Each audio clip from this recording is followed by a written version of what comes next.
A black man can't own this place legally. You're either a dealer or a thief. On your knees, boy, before I put you there myself." Officer Cooper spits the words at the wrought iron gate, glaring at Marcus Reed. A black multi-millionaire standing waist-deep in his own pool in Riverside Heights, Arizona. Late Friday. Sun baking the desert sky. Marcus drifting in the water of his $1.2 million home, when two white cops roll up to harass him. They don't knock. They don't greet. They bark orders. They demand ID, voices sharp. And when Marcus steps toward the gate, they seize him. Hand slammed against hot metal, cheek pressed to the bars, cuffed so fast his towel drops to the concrete. Humiliation burns hotter than the sun.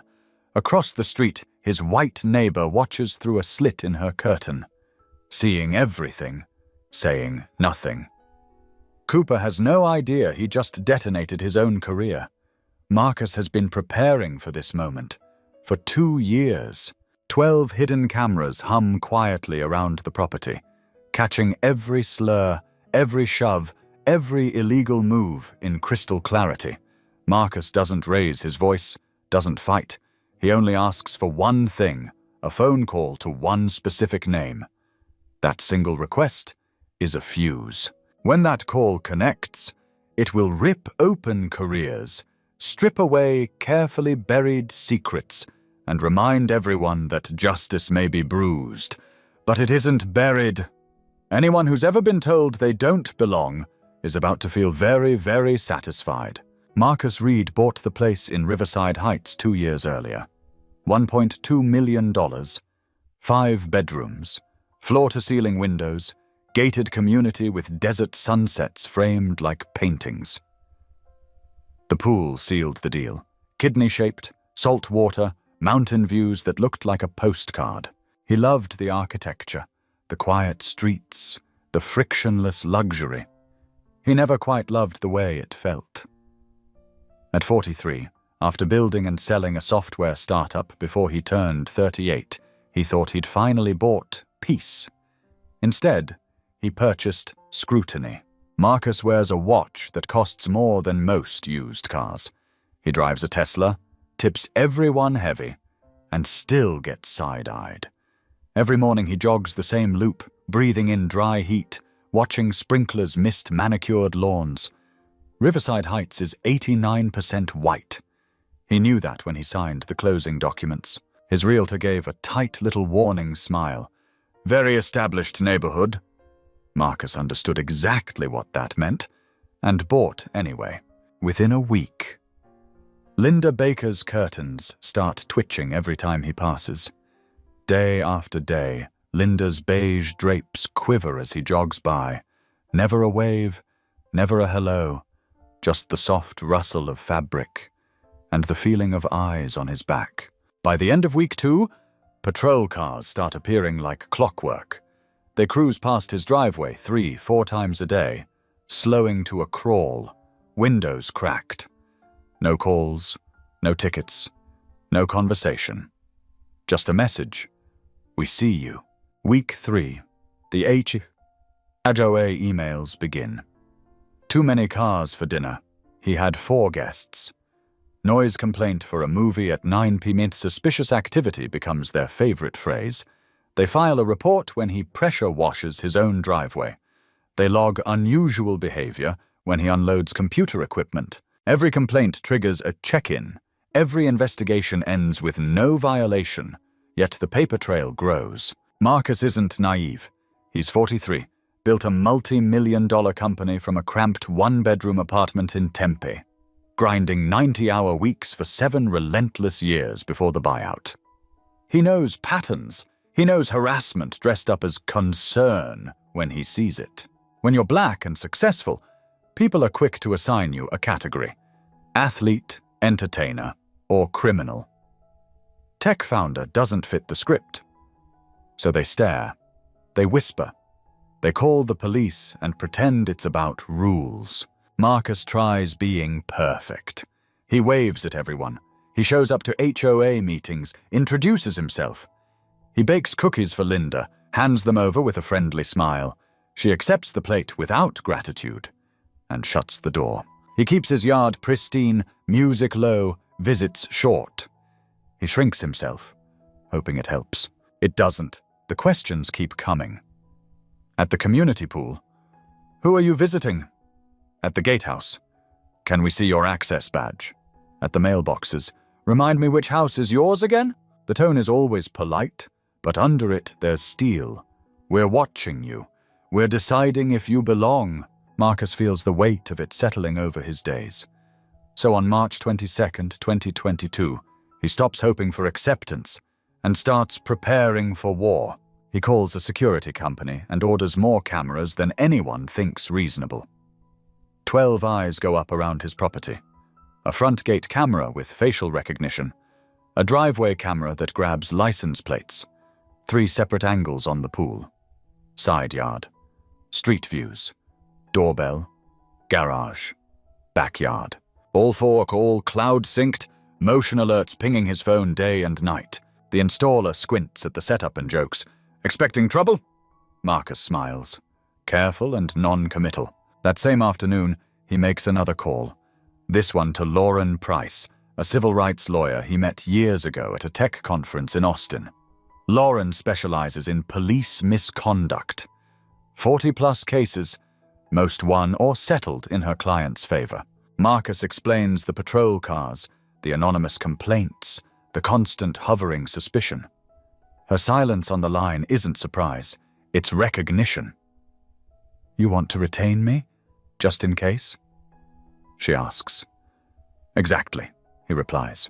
She emails a retainer agreement. Marcus signs electronically and wires $20,000 that afternoon. Lauren sends back her personal cell number.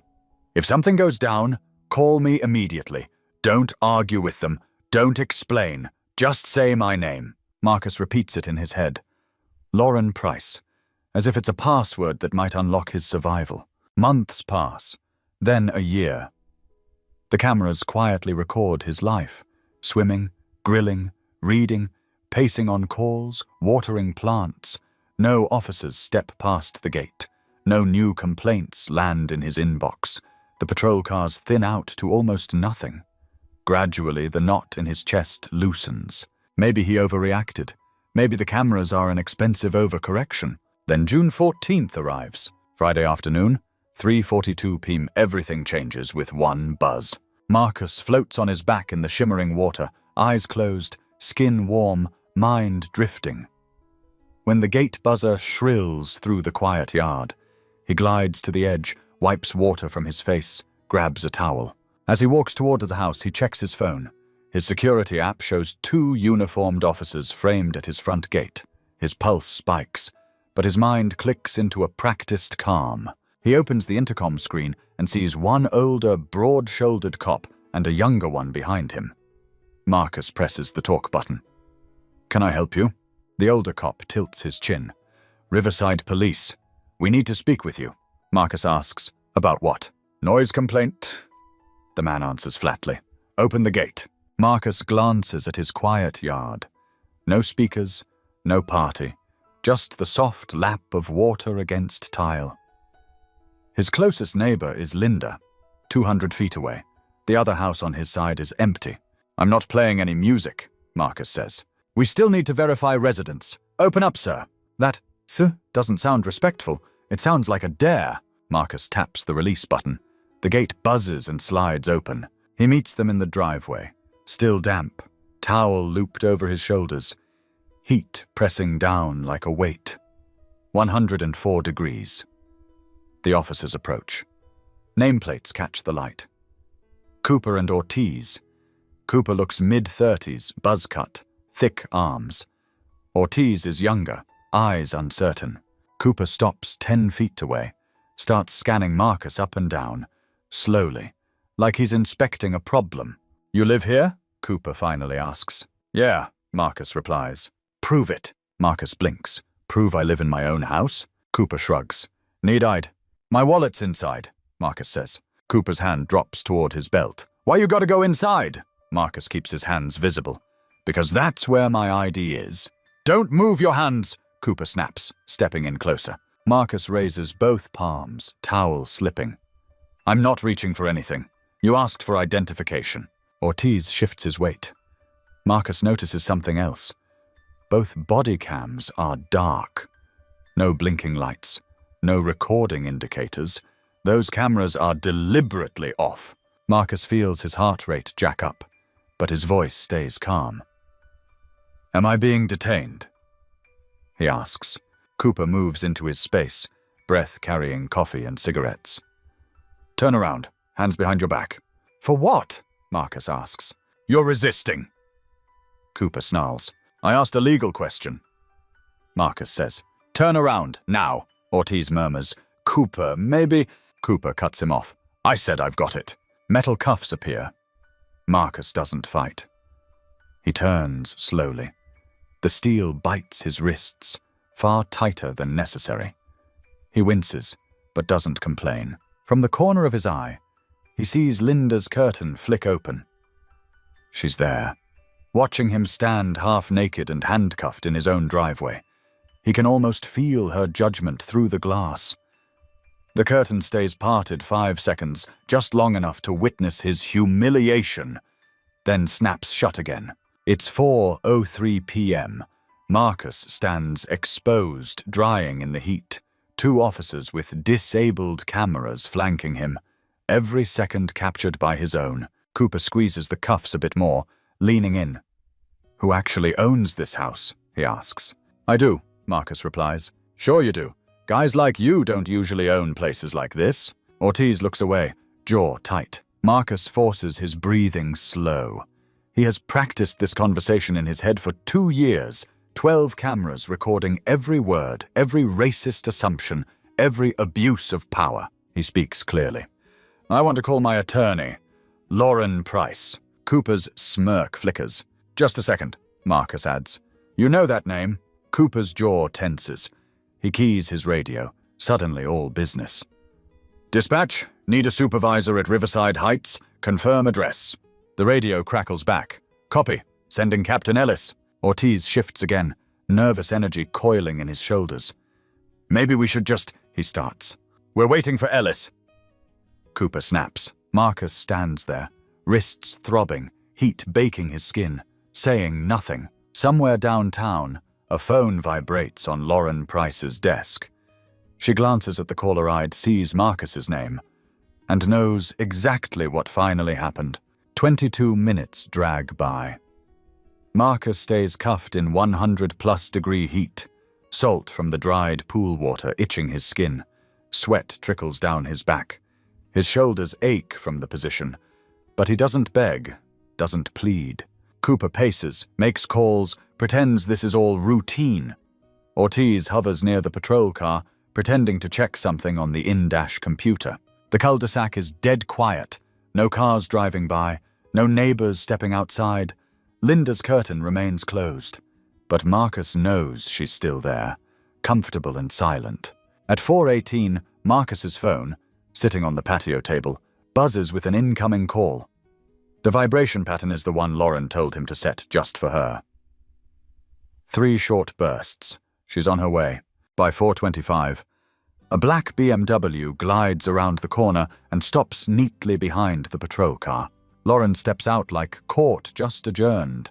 Late 30s, dark suit despite the heat, briefcase in one hand, phone in the other. She doesn't rush. She walks with the measured confidence of someone who's had this exact fight dozens of times. Cooper watches her approach with narrowed eyes. Ortiz straightens instinctively. Lauren reaches them, slides 2 business cards from a silver case, and hands one to each officer. Lauren Price, civil rights attorney, she says coolly. I represent Mr. Reed. You're going to remove those handcuffs immediately. Cooper glances at the card, jaw flexing. Your client was resisting, he says. He was answering questions. Lauren counters. Take the cuffs off, or I'll file for false arrest before you're back at the station. Ortiz moves first, fumbling for the key. Cooper shoots him a warning look, but doesn't stop him. The cuffs pop open. Marcus brings his hands forward, rubbing tender, reddened wrists. Lauren doesn't ask if she can document them. She just pulls her phone, snaps 3 photos from different angles, cataloging the injury. Cooper's radio crackles again. "Captain Ellis is 10 minutes out!" Lauren turns to Marcus, her voice softer. "You all right?" He nods. "Don't answer any more of their questions." She pivots back to Cooper. "What was the supposed complaint?" she asks. "Noise disturbance?" Cooper says, gesturing vaguely toward the pool. "From where?" Lauren presses. He shrugs toward the backyard. "And the complainant?" "Anonymous," Cooper replies. Lauren's eyes flash. "Anonymous," she repeats. "Mr. Reed has been swimming alone. No speakers, no guests, no party. So either your mysterious caller was dead wrong, or this call was never about noise." Cooper says nothing. "I'll need the call log." Lauren continues. "Time, caller ID, recording, everything. I'll be filing for it Monday, along with a formal complaint." She taps a note into her phone. "I assume both body cams captured this entire interaction?" she adds. Ortiz's eyes widen. Cooper's face turns to stone. "Technical issues," he mutters. "Cameras malfunctioned." Lauren stares at him. "Both cameras? Same call? Same time?" she asks. "That's unfortunate." Her thumbs fly across her screen. "I'll also be requesting maintenance records and metadata showing when they were last activated." An unmarked sedan turns onto the street and parks. A man in plain clothes steps out, carefully composed. Early 50s, grey threading his hair, cheap suit hanging just right to suggest authority without style. He moves with the practiced calm of someone used to smoothing fires, not putting them out. "That's Captain Raymond Ellis," Lauren says quietly to Marcus. "He's the one who makes complaints disappear." Ellis approaches with his hands visible, palms slightly open in a textbook de-escalation gesture. "Good afternoon," he says, tiring. "I'm Captain Ellis. Let's figure out what happened here." His tone is honey. His eyes are calculating. "What happened?" Lauren answers before Marcus can speak. "Is that your officers responded to a phantom noise complaint, demanded ID from a homeowner standing in his own driveway, and when he exercised his right to ask whether he was being detained, they cuffed him, and somehow both body cams conveniently went dark." Ellis's smile thins. "I understand there's been some confusion," he says smoothly. "Mr. Reed, we apologize. The officers were following procedure. Sometimes things get miscommunicated in the field. We're happy to file a report, note confusion, move on." "Move on?" Lauren repeats, eyebrows raised. "How many times have you used that line, Captain?" His smile freezes just a touch. "I'm simply stating facts," he replies. Marcus speaks for the first time in 20 minutes, voice quiet and cold. "There's more than your facts, Captain." Lauren nods toward the house. 12 cameras recorded this entire encounter," she says. "Gate, driveway, pool, street. Multiple angles. Every word, including Officer Cooper's comment about guys like you not belonging here." Cooper goes visibly pale. Ortiz steps back. Ellis clears his throat. "If there were inappropriate comments," he begins. "There were," Lauren says flatly. "And they're all recorded, along with timestamps showing both body cams manually deactivated at 3:51 p.m., 6 minutes before they approached the gate." She hands Ellis her card. "All communication goes through me from now on. Mr. Reed will not answer any questions or sign anything. Monday morning, I'm filing formal complaints with Internal Affairs, the City Council, and the State Civil Rights Division. Are we clear?" The silence stretches. Ellis takes the card, glances at Marcus, and something in his expression shifts. He realizes this is not going to be one of the quiet ones. "Crystal clear," he finally says. He turns to the officers. "We're done here. Let's go." Cooper looks like he wants to argue, thinks better of it, and stalks toward the patrol car. Ortiz follows, shoulders sagging. Ellis slides into his sedan. One by one, the vehicles pull away from the curb. By 4:35, the street looks perfectly normal again. "You got everything recorded?" Lauren asks. Marcus exhales slowly. "Every second," he says. 12 angles, 4K, backed up to the cloud. Lauren nods once. Good, now we start working. She pulls a tablet from her briefcase as they head inside. Send me all the footage tonight. Every camera, full timeline, 3 p.m. to 5 p.m.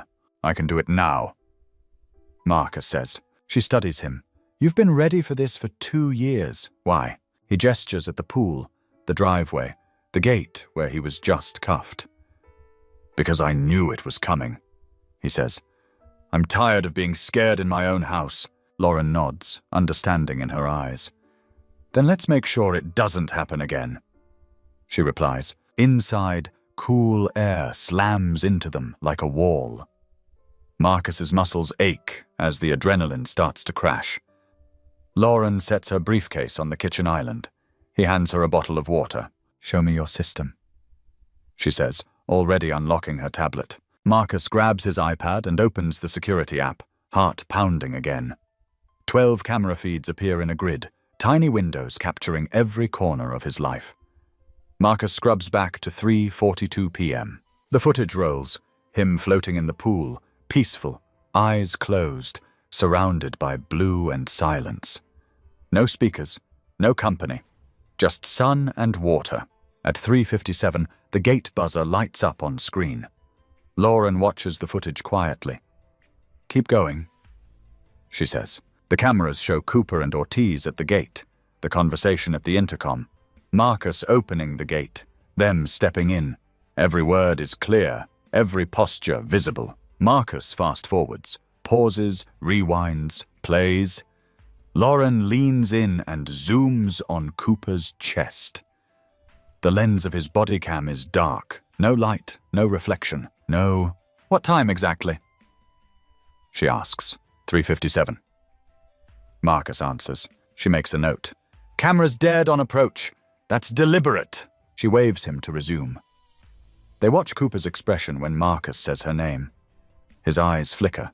His stance shifts. He's heard of me, Lauren says. Has he? Marcus asks. Probably. I've hit Riverside PD 3 times in 4 years, she says. 2 settled quietly. 1 we took to trial and 1. If Cooper's been around, he knows my name is expensive. Marcus sips his water, wrists still throbbing. So what happens now? He asks. Lauren closes the app and looks him dead in the eye. Now we build a case, she says. But I'm not going to sugarcoat it. This won't be easy. They're going to push back hard. Riverside PD hates complaints backed by evidence. Once we file, your life won't be the same. She walks him through it. They'll dig through your background. Every ticket, every late payment, anything they can twist. They'll leak stories to make you look unstable, angry, dishonest. You'll become the problem, not their officer. Marcus shrugs. They can go digging. I've got nothing to hide. Lauren nods. Good. That retainer you paid 2 years ago? That wasn't paranoia. That was strategy. She pulls a folder thick with documents from her briefcase. Cases like this take months, sometimes years. Most people can't afford that fight. They settle, she says, flipping pages. They take a check, sign a non-disclosure, and vanish from the news cycle. The system counts on that, but you're not most people. Marcus leans against the counter, listening.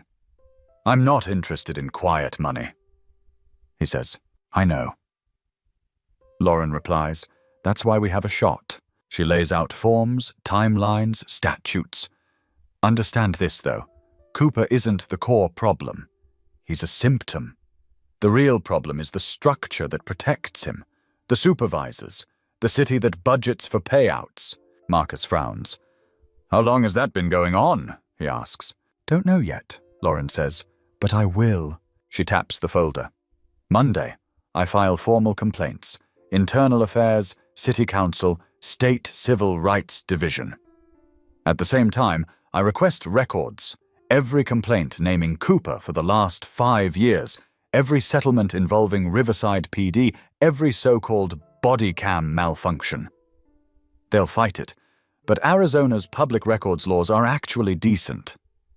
With enough pressure, they'll cough up more than they want. She shuts the folder gently. Meanwhile, I need you to write down everything. Tonight. Start to finish. What Cooper said, how the cuffs felt, the temperature, what you saw in Linda's window. Every detail, even the ones that seem small. Marcus nods slowly. Tonight, Lauren repeats, while your memory is fresh, the footage will back you up, but your written statement matters. Also, I want the full video pulled, every angle, from 3 to 5 p.m. Send it to my secure server. I'll loop in my investigator. You have an investigator? Marcus asks. A small, wry smile curves her lips. Derek Sloan, she says. Former FBI. He lives for police misconduct cases. He's very good at digging out things departments attempt to bury. Metadata, digital archives, weird gaps in paper trails. He costs more than most people can handle. She looks around Marcus's modern kitchen. You can handle him. Marcus nods. Whatever it takes. This isn't just about me, is it? Lauren shakes her head. If Cooper did this to you, he's done it before. And if the department's been silently cutting settlement checks to keep folks quiet, she continues, then we're not dealing with one bad cop. We're looking at a pattern, a machine. Marcus glances down at his hands. The red lines on his wrists are already darkening toward purple. How long are we talking? He asks. Months, maybe longer. Lauren answers. You sure you want to ride this out? Marcus thinks of himself standing half naked and cuffed, Linda staring from her window. Of Cooper's sneer. Guys like you. I'm sure, Marcus says. There's no hesitation left. Lauren extends her hand. He takes it. Then we start now, she says. Saturday morning, 8 a.m. sharp. The doorbell rings. Marcus, still sore and restless after a night of writing, opens the door to find a man in his early 50s on the porch. Salt and pepper hair, wire-framed glasses, laptop bag on one shoulder, and hard case equipment in the other hand. Derek Sloan, he says. Lauren sent me. Marcus steps aside and lets him in, something like anticipation rising. Derek sets up camp in the dining room, unfurling cables and portable drives like he's building a command center. I'll need full admin access to your security system, he says. Cloud credentials, login, everything. If you've written passwords on sticky notes, now's the time to admit it. Marcus hands him the iPad. No sticky notes, he says. Derek plugs in, fingers flying across the keys. 12 cameras, 4K, 60 frames per second. Redundant cloud backup, he mutters. Most people have a doorbell that barely catches faces. You've got a studio. Marcus shrugs. I wanted to be prepared, he says. You were, Derek replies. He cues up the footage from Friday, splits the screen into 4 angles, and starts watching. First at normal speed, then in slow motion. He rewinds, zooms, pauses, scribbles notes. 20 minutes pass without much conversation. Marcus watches Derek watch him get cuffed over and over. Finally, Derek leans back. Here's what we've got, he says. 4 angles show Cooper and Ortiz approaching at 3:57, cameras mounted on their chests, lenses dark as stone. Watch the body cams, Derek says. He zooms in on Cooper's unit, then Ortiz's. No power indicator, no status light. They shut them off before they came through your gate. Marcus frowns. Can we prove they didn't just glitch? Derek's smile is thin. Already working on it. He opens another window filled with raw code and timestamps. I pulled spec sheets for Riverside PD's body cams, Axon Body 3s. They log everything, every activation, deactivation, override. They're basically snitches strapped to your chest. Unless, of course, you deliberately silence them. Give me 48 hours, Derek says. I'll have the logs. He clicks to another document. We also filed a preservation order yesterday afternoon. Judge signed it by 6.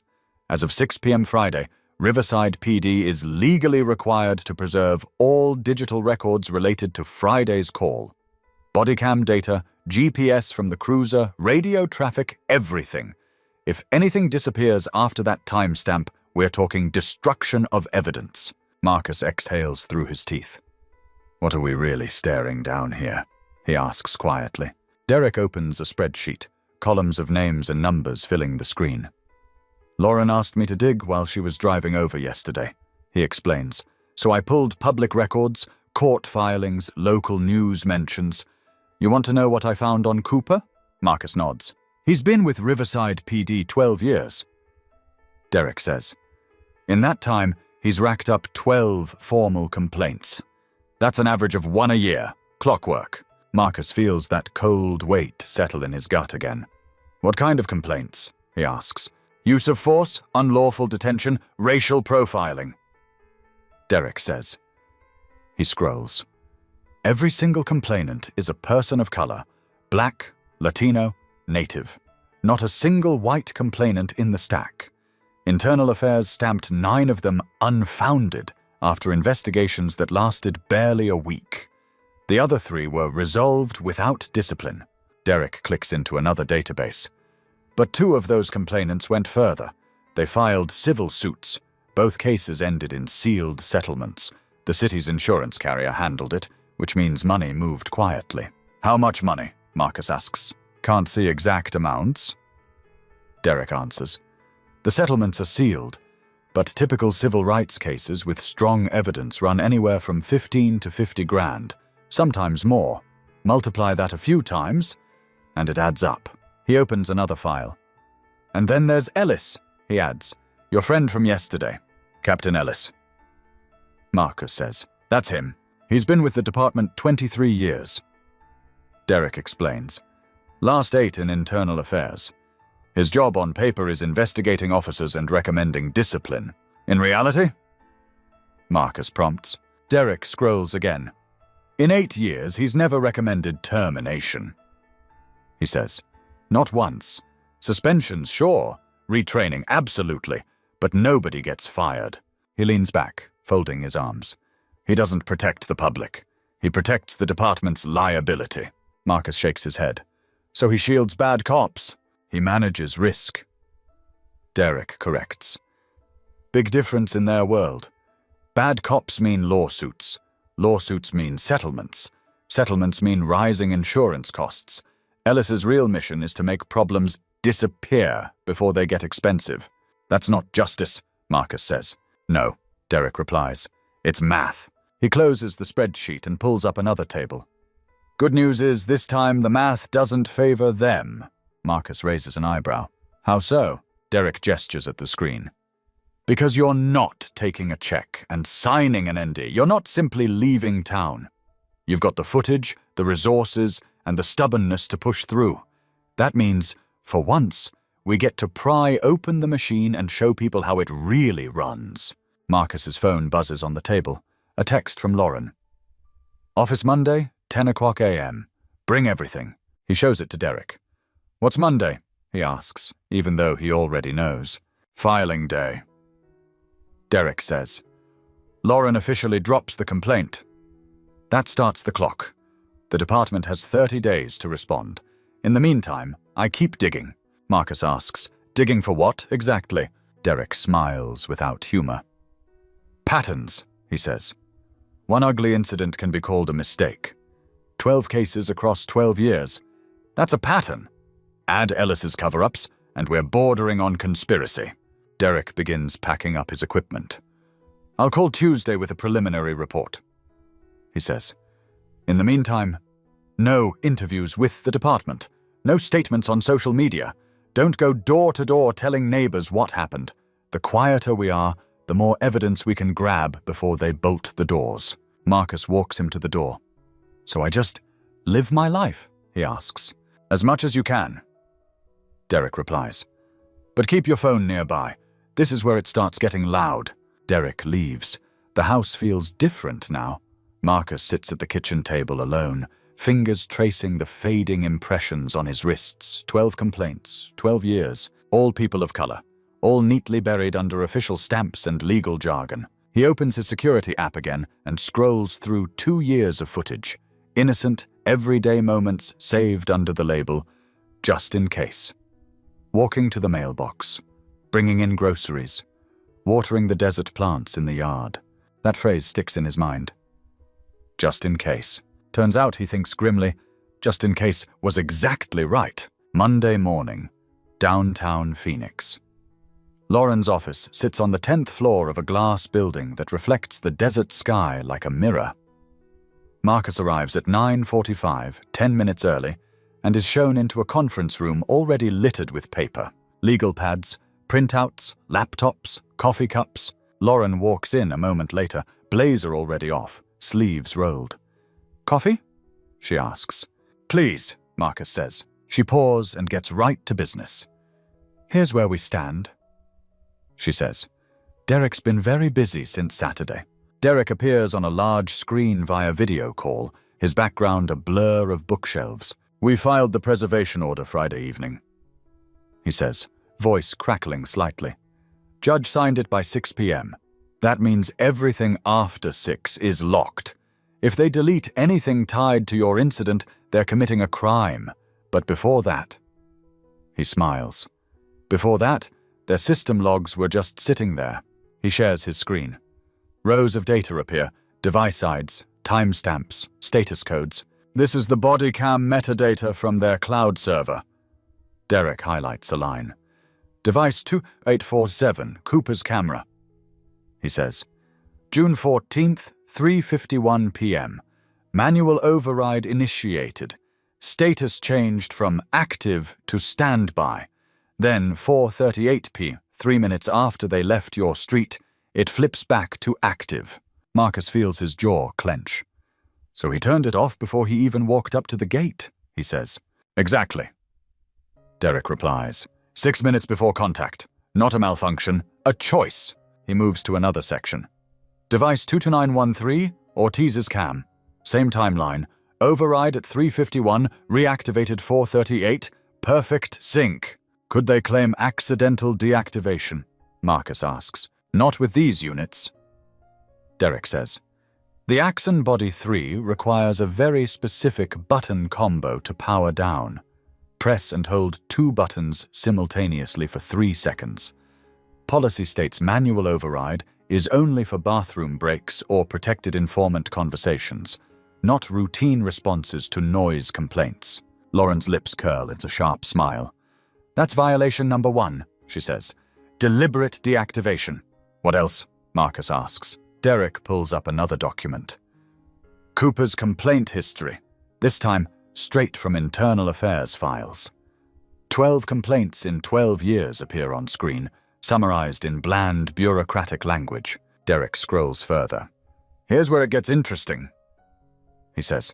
"I also pulled email records tied to those complaints." Marcus raises an eyebrow. "You can just do that?" Derek shrugs. "Arizona public records law is surprisingly generous, and someone in the city clerk's office is either overworked or annoyed enough not to fight me yet." An email thread pops up.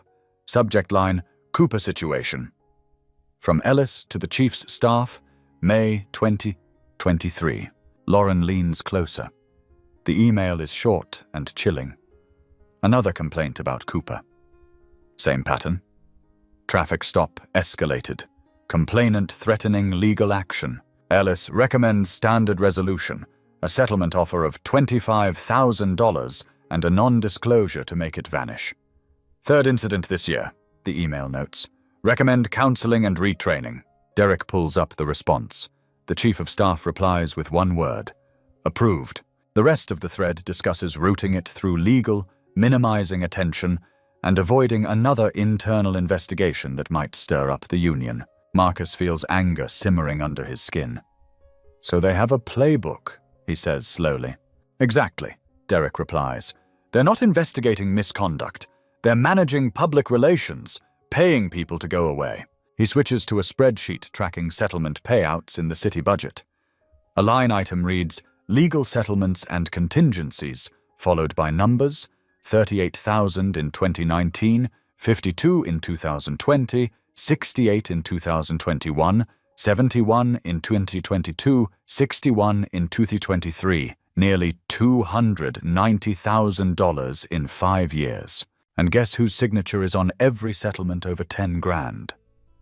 Derek asks. Lauren answers before Marcus can. "Ellis," she says. Derek nods.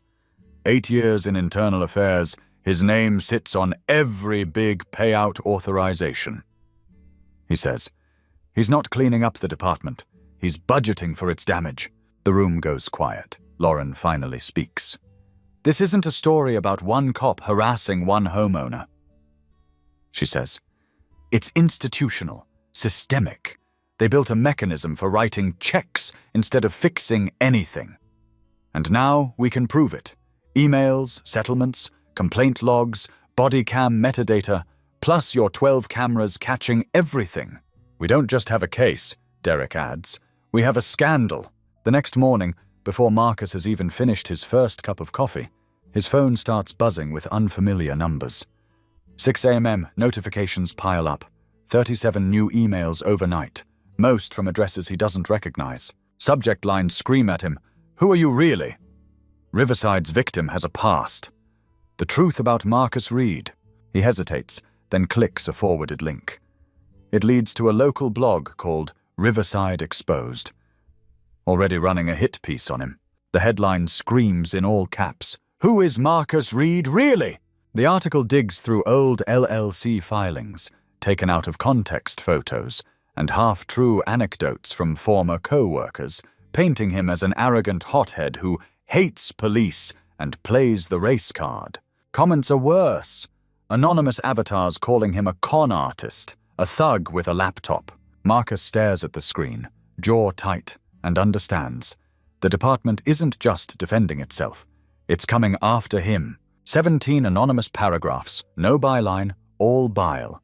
Posted at 5:43 a.m. Marcus scrolls through claims that he has a hidden rap sheet, a decade-old drug charge that never existed, that his tech company was investigated for fraud, that he's sued past employers for quick payouts. Every line is fabricated. What isn't fake are the photos. His house, his Tesla, his license plate, a grainy shot of him leaving home 2 days earlier. The message is obvious. We see you. We know where you live. We're keeping an eye on you. The comments section is worse than the article. 63 comments in 3 hours, and they're escalating. Slurs, threats, fantasies about teaching him a lesson. Marcus stops reading after the 5th commenter suggests someone should handle the problem permanently. His phone rings. "Lauren, you've seen it?" he asks. "Yeah," she says. "Do not respond. Don't post, don't email, don't feed it. This is their playbook. They try to poison the well?" Lauren says, voice calm but razor sharp. "Character assassination, early and loud. Turn you into the villain before the real story breaks, so people doubt you." Marcus paces the kitchen. "Derek's already tracing the IP trail," she adds. "The post is routed through a VPN, but the original upload pings back to a city government IP range. Not proof yet, but it's a hell of a starting point." Marcus exhales. "So they're smearing me on my own dime." "Looks that way," Lauren says. "We'll prove it eventually. For now, forward everything. Screenshots of the post, every hateful message, every threat. I want it all documented by noon." Marcus spends the next hour compiling. It gets uglier. 3 of his business contacts receive anonymous emails titled, "Do you know who you're working with?" Same lies, same invented criminal history, same insinuations that he's a litigious scammer targeting innocent police. One longtime client calls immediately, concern in his voice. "Marcus, I just got a weird email about you," the man says. "This is garbage, right?" Marcus rubs his forehead. "Completely made up. I'm dealing with it." The client sighs. "You in trouble with the cops?" "I'm holding them accountable. They're not thrilled," Marcus replies. "Say no more," the man says. "You need anything, you call." 2 other clients don't call at all. They simply stop replying to his messages. By Friday, Marcus has quietly lost 180 grand in contracts. Wednesday morning, a number he doesn't recognize flashes across his phone. "Mr. Reed, this is Dana from Summit Mortgage," a woman chirps. "We're doing a routine review of your account. We'll need updated financials within 14 days. Marcus frowns. "I've been on autopay for 2 years. Never missed a payment." "Of course," she says smoothly. "This is standard for high-value properties." She reads off the list. Proof of income, 3 years of tax returns, bank statements, investment portfolios, everything short of his blood type. Marcus emails the documents that afternoon, every form pristine. He knows they'll find nothing. That isn't the point. The goal is pressure. Make him nervous, make him feel unstable, make him wonder what happens if they suddenly review his loan harder. By Thursday evening, another shot lands. An envelope from the HOA appears in his mailbox. Formal notice of complaint, disruptive resident behavior. He opens it at the counter, stomach tightening as he reads the bureaucratic accusation laid out in neat paragraphs. The letter cites multiple concerns from neighbors about confrontational interactions with law enforcement and announces a special board meeting to discuss community standards and resident conduct. Marcus reads it twice. Confrontational interactions, he thinks, like getting cuffed in your driveway for existing. He calls Lauren. They're ramping up, he says. Good, she replies. Good, Marcus echoes. If they weren't scared, they'd stay quiet. Smears, financial pokes, HOA threats, this is all retaliation. And every retaliatory step they take becomes evidence. Evidence of what? Marcus asks. Lauren doesn't hesitate. Witness intimidation, obstruction, a pattern of trying to shut you up. He hears her typing. Forward the HOA letter, she says. I'll draft a response and start a retaliation claim. Marcus, how are you actually doing? He looks around his kitchen, at the house he spent 7 brutal years earning. This place was supposed to be safe. A reward, not a battlefield. I'm exhausted, he admits. Mitts quietly. I know, Lauren says, but you cannot quit. That's the end game, she continues. They want you to tap out. They want you to take a quiet settlement, sign an NDA, disappear. That's Ellis's blueprint. Drag it out, make it expensive, drain you. Marcus shakes his head. I'm not folding, he says. Good, Lauren replies, because we found something. She pauses. Derek tracked down 3 other complainants, people who filed against Cooper and took settlements. They're ready to talk. Marcus goes still. For real? Off the record at first, she says, but on the record if we protect them. One is a teacher, single mom, Lauren explains. Cooper stopped her for a broken tail light that wasn't broken, searched her car, made her late to pick up her kid. She filed a complaint. Ellis offered $15,000 and a non-disclosure to make it vanish. She was drowning in loans. She took it. Marcus closes his eyes. And now?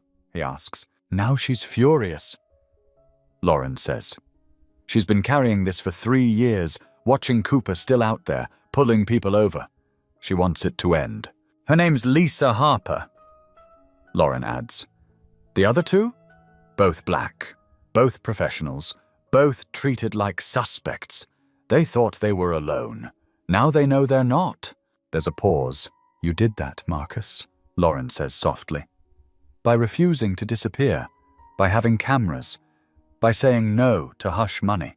Friday afternoon, Marcus is staring listlessly at the pool when the doorbell rings. He checks his camera feed. Linda Baker stands on the porch, clutching a thin folder, knuckles white. For a second, he considers ignoring her. This is the same neighbor who watched him get hauled in cuffs and said nothing. But something in her face, a tremor, a kind of regret, makes him open the door. Linda stands there, folder shaking in her hands. I should have come sooner, she blurts. I'm sorry. Marcus says nothing. Can I come in? She asks quietly. He steps aside. She walks to the kitchen like a woman on thin ice and sets the folder gently on the counter. Linda opens it. Inside are 3 handwritten pages and a few blurry photos. I wrote everything I remember from that Friday, she says. Times what the officers said, what you said, where they stood. I heard more than I wanted to admit. Her voice wavers. I watched them cuff you for absolutely nothing, and I just stood there. I didn't want to believe police could act like that here, not in our neighborhood, but they did. I can't pretend otherwise anymore, Marcus finally speaks. Why now? He asks quietly. Linda looks at her lined hands. Because Captain Ellis came by yesterday, she says. Wanted to know what kind of neighbor you are, if I'd seen anything suspicious, if you cause problems. Her spine straightens. He wasn't checking on our safety. He was building a case against you. That's when I realized this isn't about you being dangerous. It's about them covering themselves, and I refuse to help them do it." She taps the folder. "So that's everything I remember. And I took these pictures from my window." She slides the grainy photos over. Marcus cuffed, officers looming, timestamps visible. "They're not great," she says, "but they match your cameras, and if you need me to, I'll testify. I'll tell under oath what I saw." Marcus reads the first page, her handwriting tight and meticulous. After Linda leaves, he sits at the counter with her folder.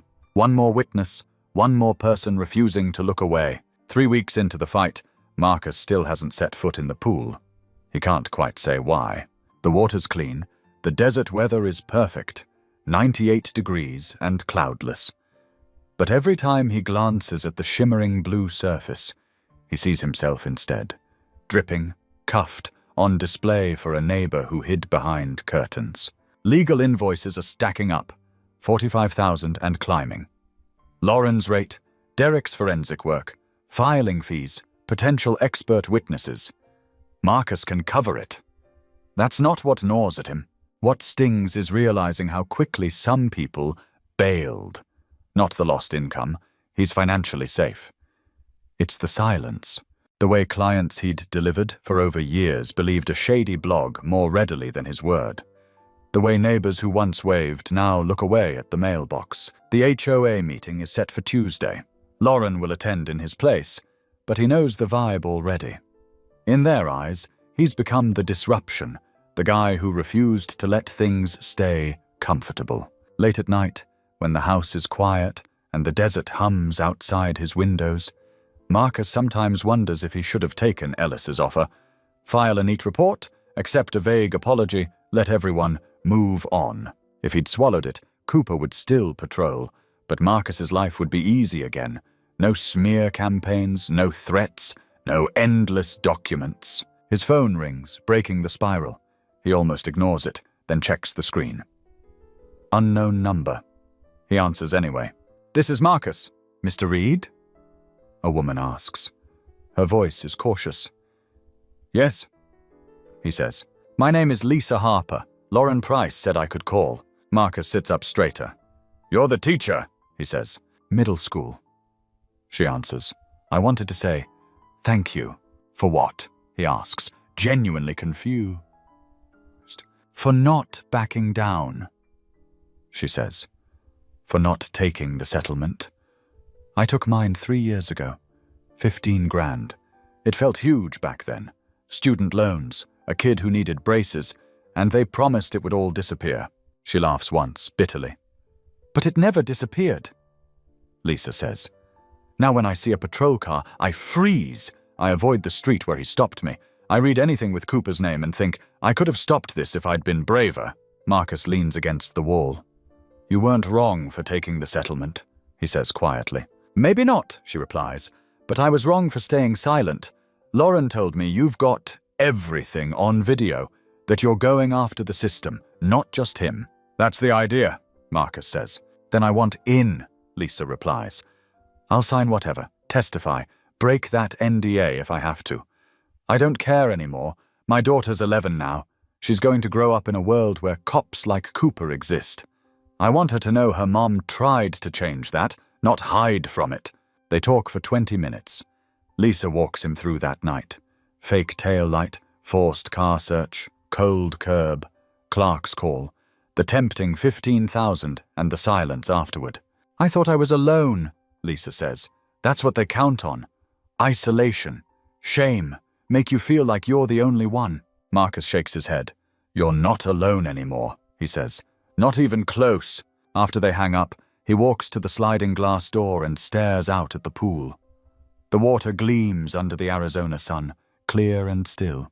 He opens the door, steps into the heat, and pads across the stone deck until his toes curl over the edge. He dips a foot into the water. It's perfect. Cool, but not cold. Marcus pulls off his shirt, lays it on a chair, and slowly steps down into the pool. The water climbs to his chest, then his shoulders, washing away sweat and tension. He leans back, floats, lets the sun burn away some of the dread. It's the first time in 3 weeks he feels remotely like himself. Not because the battle is finished, but because he remembers exactly why it matters. The first call from another victim comes Tuesday morning.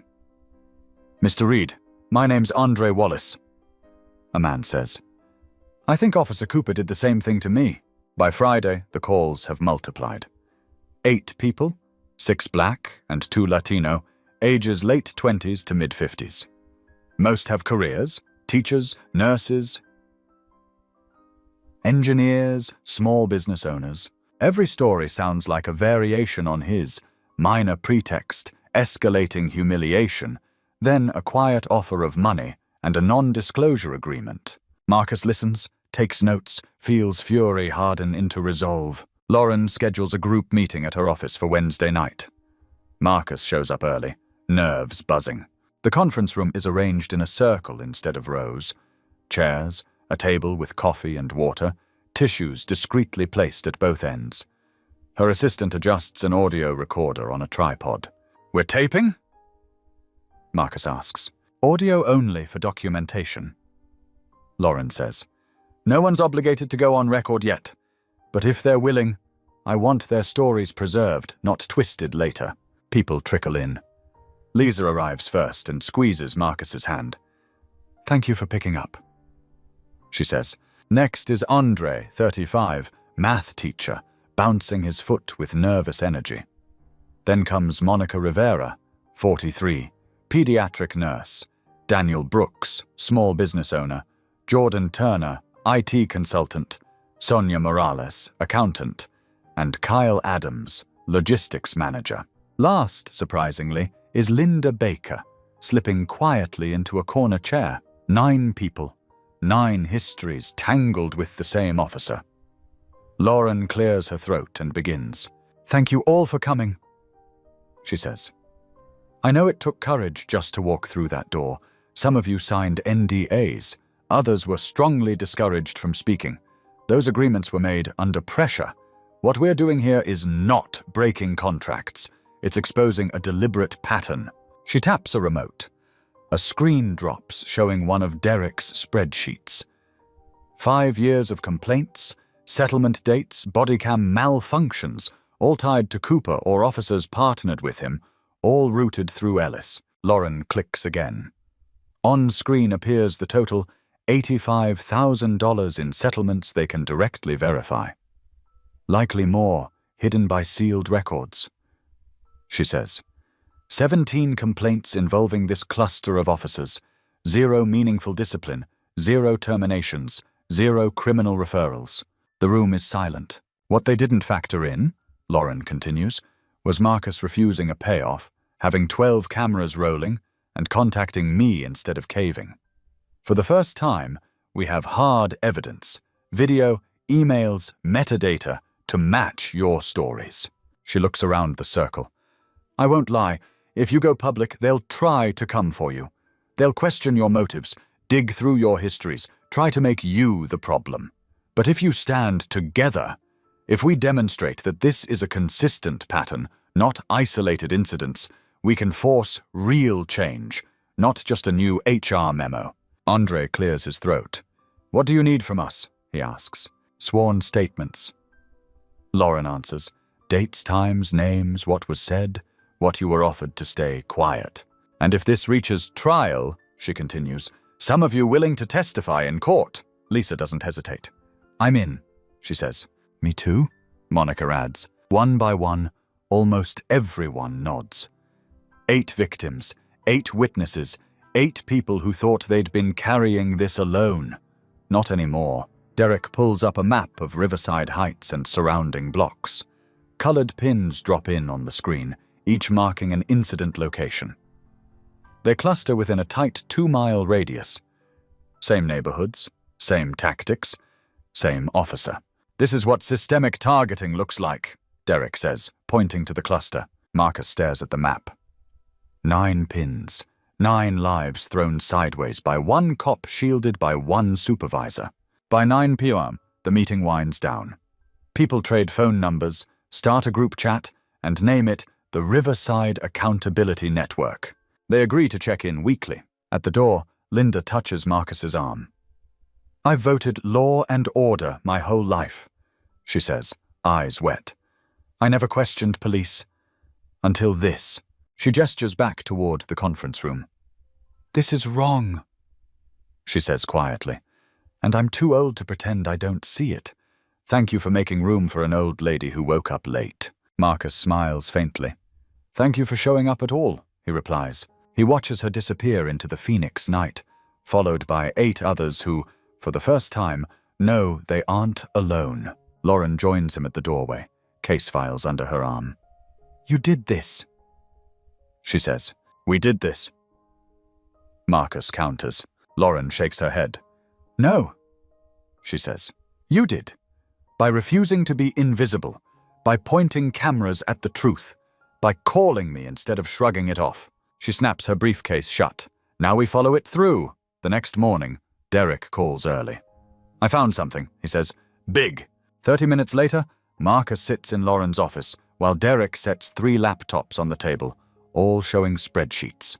"I've been cross-referencing city budget records with settlement payouts," he explains. "I wanted to see not just how much they spent, but where it came from." He opens a document labeled City of Riverside, Budget FY 2019, FY 2024. There's a line item for legal settlements and contingencies, about $100,000 a year. "Perfectly normal," Derek says. "Every city reserves money for slip and falls, car accidents, random lawsuits. But check the actual expenditures column." He highlights numbers. Only around $40,000 goes to typical settlements. The rest, roughly $60,000 per year, flows somewhere else. "That extra money moves into a special fund," Derek says. "Account number SVL5529. In the public budget, it's basically unlabeled, just an internal code." Lauren leans forward. "What kind of fund?" she asks. "That's what I couldn't see at first," Derek replies. "So I pestered the city controller with records requests. Took 3 weeks, but this morning they sent an audit log." He opens another spreadsheet. 5 years of transactions, each with a date, amount, and authorization signature. Marcus scans the entries and feels his stomach drop. 2 payments in 2019 for a total of $38,000. 3 in 2020 for $52. 4 in 2021 for $68. 3 in 2022 for $71. 2 in 2023 for $61, Derek says. "That's $290,000 in 5 years, all from this hidden account." Then he zooms in on the signature line. Every single transaction, 14 payments in total, bears the same name: Captain Raymond Ellis, Internal Affairs. "He's not just reviewing complaints," Lauren says slowly. "He's managing the money that shuts them down." Derek nods. "I cross-checked the dates. Every time we saw one of those standard resolution emails about Cooper, a payment left this fund within 30 days. Here." He pulls up a timeline. Complaint filed in March 2019, payout in April. Complaint in June 2020, payout in July. Complaint in November 2021, payout in December. Marcus stares. "They're not investigating misconduct," he says. "They're processing it like invoices." "Exactly," Derek replies. Complaint comes in. Ellis evaluates. A settlement offer goes out. Victim signs an NDA. Money leaves the fund. Case stamped resolved next. He leans back. "And the worst part? This isn't insurance money. It's coming directly from city funds, taxpayer dollars." Lauren's fingers hammer across her keyboard. "That's misuse of public money," she says. "If he's doing this systematically, we're looking at potential fraud and conspiracy." Marcus asks, "Can we prove intent?" Derek pulls up one last email. It's dated January 2023. Ellis emailing the police chief. Subject line, Settlement Fund Allocation. Derek reads aloud. "Another Cooper situation. 4th in 18 months. We're burning through the special settlement account faster than projected. Recommend increasing allocation for FY24. These situations aren't going away. We need a sustainable funding model. Lauren repeats the phrase slowly. A sustainable funding model, she says. He isn't trying to stop the misconduct. He's building a budget to live with it long term. The room goes quiet. Marcus thinks about Lisa, about the $15,000 that changed her financial life for a moment and chained her voice for years. She thought she was alone, that taking the money would bring closure. Instead, she became another line item, another situation in Ellis's spreadsheets. This changes everything, Marcus says. Yes, Lauren agrees. This isn't just about taking Cooper's badge anymore. This is about dismantling the cover-up structure that protected him. Ellis, the command staff, anyone who signed off on these budgets. Derek closes his laptops, but his mind is still spinning. I'll keep digging, he says. See if this fund covers other officers with similar complaint patterns, or if Cooper is just the most obvious. If Ellis ran this playbook for others, that widens the conspiracy. Lauren nods. How long? She asks. Give me a week, Derek says. Lauren looks at Marcus. We go public in 10 days, she says. Press conference. Every victim willing to stand beside you. And we don't ask for an internal review. We call for a grand jury. A real criminal investigation, not an in-house whitewash. She adds. Marcus looks at the numbers still glowing on the screen. $290,000, 5 years, 14 confirmed payouts, and who knows how many more buried deeper. They built a machine, he says quietly, for burying complaints and buying silence. Lauren nods once, and we're about to jam it. On August 22nd, the grand jury room feels smaller than Marcus imagined. The Maricopa County Courthouse is all marble and echo outside. This room is fluorescent and plain. He arrives at 8:30 with Lauren. Outside, news vans choke the curb. Reporters bark questions. Cameras track his every step. Marcus keeps his eyes straight ahead. Inside, on the 3rd floor, the grand jury room holds 23 citizens with notepads, a prosecutor at the front and a court reporter. No defense counsel, by design. Marcus sits at the witness table while Lauren takes a seat in the back row as an observer. The prosecutor nods. Mr. Reed, please state your full name for the record. Marcus Donovan Reed, he says. Thank you. The prosecutor replies. We understand you want to present information about events on June 14th involving members of the Riverside Police Department. Marcus nods. Yes, you may proceed, the prosecutor says. Marcus stands. He doesn't bring notes. He's practiced this 40 times, 47 minutes of story etched into his brain. On June 14th, at 3:42 p.m, I was alone in my backyard pool. He begins. No music, no guests, just me, in the home I've owned for 2 years. He describes the gate buzzer, the officers at the intercom, Cooper's demand to prove he lived there. They cuffed me in my driveway, Marcus says, while my neighbor watched from her window. He connects his phone to the court display, and 12 camera feeds appear. Gate, driveway, pool, street. These are my security cameras, he explains. 12 angles, 4K resolution, cloud backup. They recorded everything. He plays the footage. The jurors watch Cooper's sneer. Hear, guys like you don't belong here, echo through the speakers. Marcus pauses on Cooper's face, mid-sneer. Officer Cooper assumed I was a criminal, he says calmly. Why? Because I'm black and standing in front of $1 million home. In his mind, that math only equals drug dealer or thief. He resumes the clip, handcuffs clamping, Linda's curtain moving, Marcus standing barefoot on baking concrete. I was detained 23 minutes, he says. During that time, both officers' body cams were off. He switches to Derek's analysis. Logs, device IDs, timestamps, proof of manual overrides at 3:51 p.m. These cameras don't just malfunction together, Marcus explains. They require a deliberate button sequence to shut off. Policy only allows overrides for bathroom breaks or protected informant conversations. This was neither. It was a routine call about a noise complaint that didn't exist. He moves to another slide. 12 complaints in 12 years, Every complainant a person of color, every case stamped unfounded or quietly resolved. Officer Cooper has done this before, Marcus says. At least 12 times we can document. Every time, Internal Affairs Lieutenant Ellis intervened. He brings up the settlement fund spreadsheet. Ellis used a special account, SVL 5529, to pay victims to stay quiet. Marcus continues. Over 5 years, the city paid roughly $290,000 from this fund, all tied to complaints like mine. Emails appear on screen. Standard resolution: keep this quiet. Sustainable funding model. They built a system not to prevent misconduct. Marcus says, voice still steady. But to budget for it, treating people's trauma like a manageable expense line instead of a crisis demanding reform. He plays audio clips from witnesses.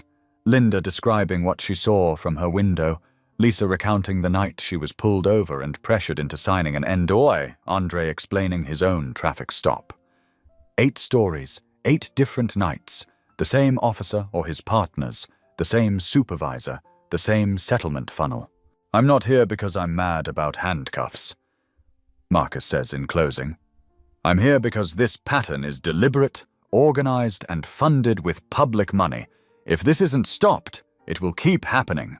47 minutes after he began, Marcus sits back down. The room is heavy with silence. The prosecutor stands. Questions from the grand jury? A woman in the second row raises her hand. These other victims? She asks. Are they willing to testify? Yes, Marcus says. Several are ready to go on record. And the footage? Another juror asks. Everything you saw today, and more, has been turned over in full. Marcus replies. All 12 angles, full timeline. Has the department responded to you directly? Someone else asks. Marcus nods once. They offered me $50,000 and a non-disclosure agreement, he says. A ripple of murmurs spreads through the rows. I declined. The prosecutor thanks him and calls the next witnesses. Linda testifies, hands shaking but voice clear. I watched from my living room. She says, Mr. Reed was polite. The officers were not. Lisa follows. Derek walks the jurors through logs and budget trails.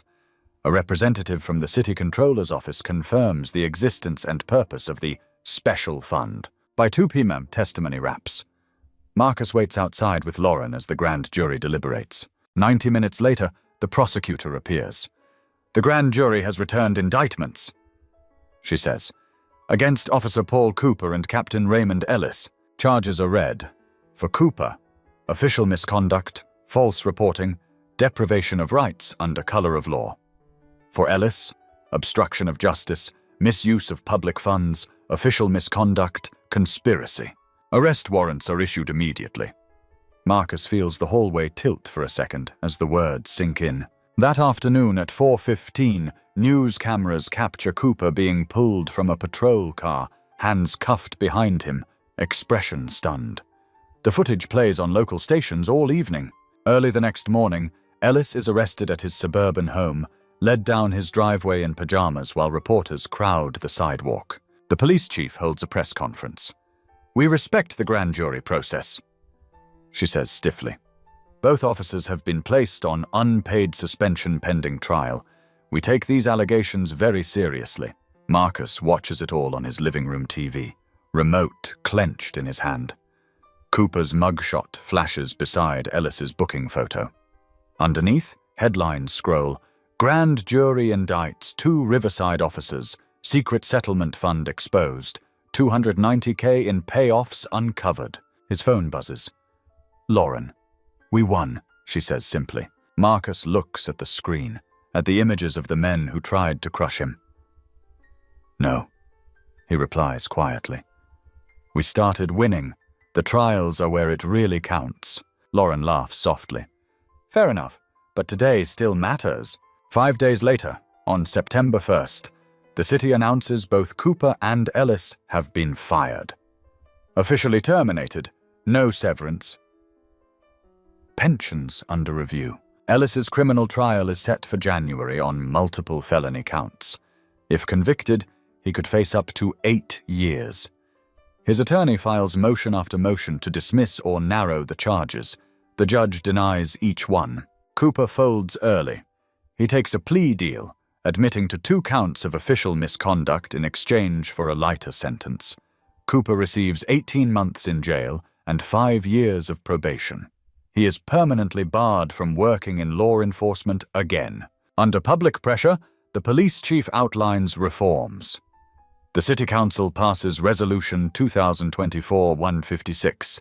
Body cams must remain on during all citizen interactions. No manual overrides except in restrooms, with automatic audit logs. An independent civilian oversight board is created. 9 residents with real investigative authority. Annual public reports of all complaints and settlements become mandatory, along with third-party audits of any special funds. It isn't utopia. It doesn't magically fix everything, but it's different. There are rules now with teeth instead of slogans. In mid-September, Marcus returns to the pool on a Friday afternoon. Nearly the same time everything began. He steps into the water, leans back, and floats, the sun warming his face. Across the way, Linda stands at her window, not hiding this time. She opens it, waves, and leaves it open. The cameras still watch silently from the eaves, their tiny lenses catching nothing dramatic. Marcus hasn't disabled them and probably never will. But when he checks the feeds now, it's just him swimming, grilling, laughing with friends. No patrol cars creeping by. No officers at the gate demanding to see his ID on his own property. They saw a black man they decided didn't belong. He answered with 12 cameras and a refusal to shut up. The truth didn't just cost 2 men their badges, it forced a department to change and gave 8 other people their voices back. 1 phone call, 1 name, Lauren Price. That's all it took to turn a routine harassment into something the city couldn't bury. If this story hits you anywhere in your chest, if you've ever been told you don't belong in a space you earned, share it. Send it to someone who needs the reminder. Accountability isn't dead. It just requires evidence and endurance. Justice isn't flashy, but it's persistent. Sometimes, 1 person with cameras and courage is enough to shake an entire system. So here's the question I'll leave you with. What would you do if this happened to you? Would you take the payout and disappear? Or would you fight, knowing how long and ugly it gets? Drop your thoughts in the comments. Tell me your stories, because the more of us who refuse to be quiet, the harder it is for any department, any city, any system to pretend it doesn't see the truth. Thanks for sticking with this. I'll see you in the next one. Lesson 1. Prepare for injustice, even when life looks peaceful. If you're in your 60s or 70s, you've seen this country promise equality more than once. Yet Marcus Reed's story reminds us that trouble can still come on a quiet afternoon, when you're just floating in your own backyard pool. He did what many of you once taught your children and grandchildren to do. Hope for the best, but prepare for the worst. He invested in those 12 cameras, kept his records in order, and knew exactly which lawyer to call. That wasn't paranoia.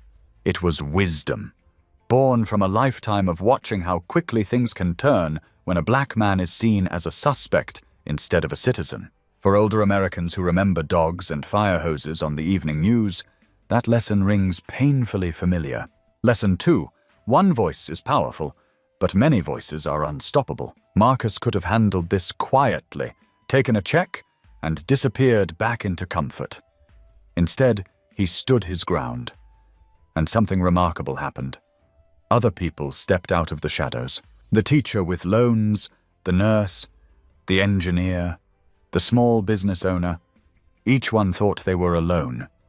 Even his white neighbor Linda, who once hid behind her curtains, found the courage to tell the truth. For those of you who lived through Vietnam protests, women's marches, and neighborhood organizing, you know this pattern well. Real change doesn't come from one hero. It comes when ordinary people decide, enough, and link arms. Lesson 3.